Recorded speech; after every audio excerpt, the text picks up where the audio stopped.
1394 স্থাপিত এই মসজিদ সিকান্দার শাহ এই মসজিদ নির্মাণ করেছিল।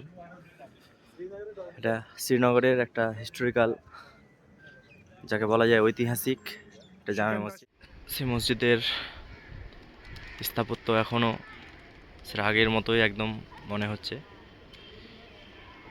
প্রত্যেকটা কারুকলা একদম মন কেড়ে নেওয়ার মতো। এমনকি এই নামাজ এই মসজিদে এখনও অব্যাহত রয়েছে। আমরা যদি সামনে দিকে এগিয়ে যাই তাহলে দেখতে পাবো যে নামাজের যে মুসাল্লা সেগুলো এখনও পাড়া রয়েছে।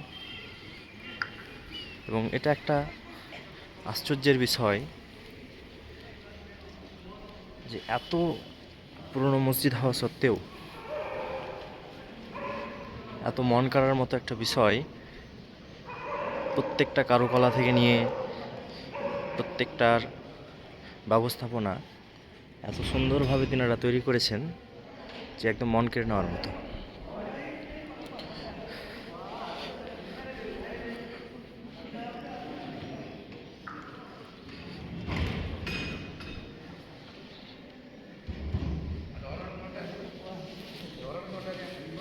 এটা হচ্ছে বাইরের গেট।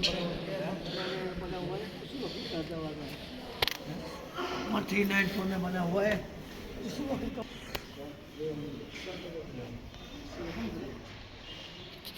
बना हुआ है।